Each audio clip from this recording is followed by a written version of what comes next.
Assalamualaikum warahmatullahi wabarakatuh. Perkenalkan, kami dari kelompok 3 Semantik yang beranggotakan Ami Susilawati, NPM 19106310080001, Dian Komala, NPM 19106310080136, Fitriani Dewi, NPM 191063108041, Priscila Harikam Suwandi, NPM 19106310800106, Suci Andini, NPM 19106310800171, Wahyu Setiawan Raharjo, NPM 19106310800176, Endang Sutisna, NPM 19106310800182, yang pada kesempatan kali ini akan membahas tentang perubahan makna. Perubahan makna. Ferdinand de Saussure berpendapat bahwa makna adalah pengertian atau konsep yang dimiliki terdapat pada sebuah tanda linguistik. Jika tanda linguistik disamakan dengan kata atau leksem, dapat disimpulkan bahwa makna adalah sebuah konsep yang dimiliki oleh setiap kata atau leksem.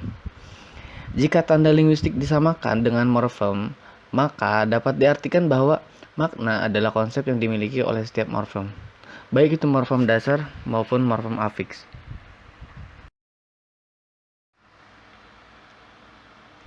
Banyak faktor yang menyebabkan terjadinya perubahan makna pada suatu kata, yaitu yang pertama, perkembangan dalam ilmu dan teknologi. Dari sini, sebuah kata yang tadinya mengandung konsep makna mengenai sesuatu yang sederhana tetap digunakan walaupun konsep makna yang dikandung telah berubah akibat dari pandangan baru atau teori baru dalam satu bidang ilmu atau sebagai akibat dari perkembangan teknologi. Teori baru mengenai sastra menyebabkan makna kata sastra itu berubah. Sastra tadinya bermakna buku yang baik isinya dan baik bahasanya menjadi berarti karya yang bersifat imajinatif dan kreatif. Yang kedua, perkembangan sosial dan budaya. Bentuk katanya tetap sama, tetapi konsep makna yang dikandungnya sudah berubah. Contoh, kata saudara dalam bahasa Sanskerta bermakna saperut atau seperut, satu kandungan. Kini kata saudara memiliki arti untuk menyebut atau menyapa siapa saja yang dianggap sederajat. Contoh, saya mempunyai seorang saudara di sana. 3. Perbedaan bidang pemakaian. Setiap bidang kehidupan mempunyai kosakata tersendiri yang hanya dikenal dan digunakan dengan makna tertentu dalam bidang tersebut. Contoh, kata menggarap yang berasal dari bidang pertanian dan segala macam derivasinya. Tampak dalam pasuk menggarap sawah dan petani penggarap. Kini banyak digunakan dalam bidang lain dengan makna mengerjakan. Tampak dalam frase menggarap skripsi dan menggarap generasi muda. 4. Adanya asosiasi. Kata-kata yang digunakan di luar bidangnya masih ada hubungan dengan makna yang digunakan pada bidang asal. Contoh, kata amplop yang berasal dari bidang administrasi atau surat menyurat, itu makna asalnya, yaitu sampul surat ya. Ke dalam amplop itu selain bisa dimasukkan surat, tetapi bisa juga dimasukkan benda lain seperti uang. 5. Pertukaran tanggapan alat indera. Dalam penggunaan bahasa, banyak kasus pertukaran tanggapan antara indera yang satu dengan indera yang lain. Contoh, rasa pedas yang seharusnya ditangkap atau ditanggap dengan alat indera perasa pada lidah tertukar ditanggap dengan alat indera pendengaran tampak dalam ya. Ujaran kata-katanya cukup pedas. Contohnya seperti itu. Yang keenam, perbedaan tanggapan. Setiap unsur leksikal atau sebenarnya secara sinkronis telah mempunyai makna leksikal yang tetap, namun ada pandangan hidup ataupun ukuran dalam norma kehidupan di dalam masyarakat. Maka banyak kata yang menjadi memiliki nilai rasa rendah, kurang menyenangkan. Di samping itu, ada juga yang memiliki nilai rasa tinggi atau yang mengenakan. Contoh, kata bang seperti dalam Bang Dul dianggap peyoratif. Sebaliknya, kata bung seperti dalam Bung Karno, Bung Hatta dianggap amelioratif. 7. Adanya penyingkatan.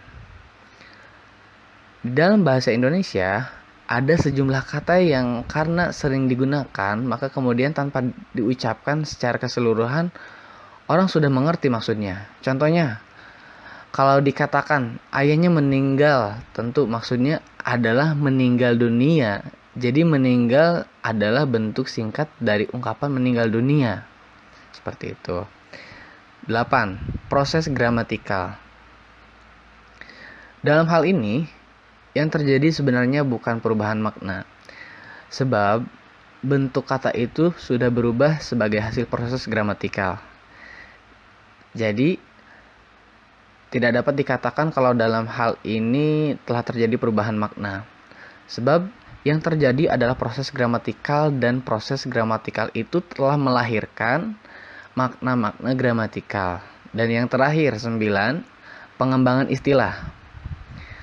Salah satu upaya dalam pengembangan istilah baru adalah dengan memanfaatkan kosakata bahasa Indonesia yang ada dengan jalan memberi makna baru. Contoh, kata papan yang awalnya bermakna lempengan kayu, kini diangkat menjadi istilah untuk makna perumahan.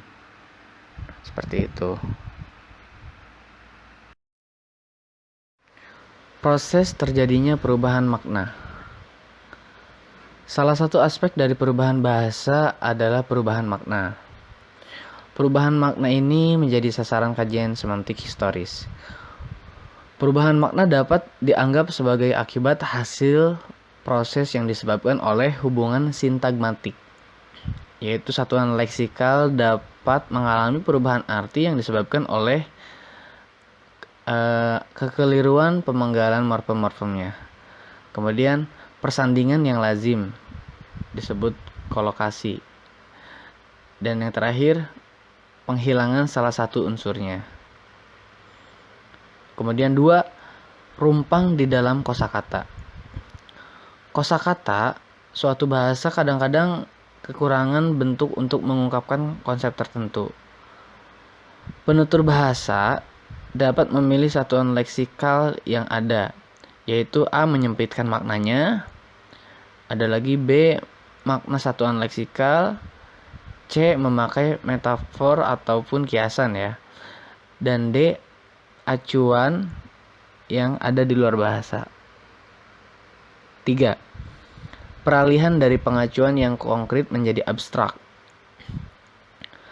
Pengacuan hal yang konkret dapat beralih ke hal yang abstrak. Tampak dalam contoh berikut. A. Menangkap dengan tangan menjadi menangkap dengan akal. Contoh lagi, B. Merangkap. Merangkap itu identik dengan kertas. Kertas yang disatukan menjadi dirangkap. Tapi digunakan juga menjadi merangkap jabatan. Seperti itu. 4. Sinestesia. Sinestesia adalah penggabungan dua macam tanggapan panca indera terhadap satu hal yang sama.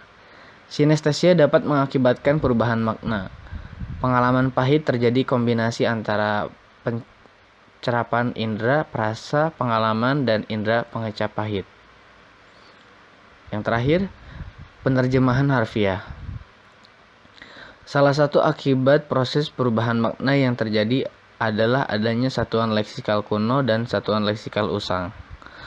Satuan leksikal kuno adalah kehilangan acuannya yang berada di luar bahasa masa kini. Sedangkan satuan leksikal usang menurun frekuensinya adalah karena konotasi yang dimilikinya. Jadi kesimpulannya, makna dari sebuah leksem atau kata dapat mengalami perubahan. Namun, perubahan tersebut secara diakronis bukanlah sinkronis. Perubahan makna kata atau leksem secara diakronis bersifat kemungkinan. Perubahan makna juga dipengaruhi oleh beberapa faktor yang menyebabkan perubahan makna itu terjadi. Seperti tadi yang disebutkan, perkembangan dalam ilmu dan teknologi, perkembangan sosial dan budaya, perbedaan bidang pemakaian, adanya asosiasi, pertukaran tanggapan alat indera, perbedaan tanggapan, adanya penyingkatan, kemudian proses gramatikal, pengembangan istilah.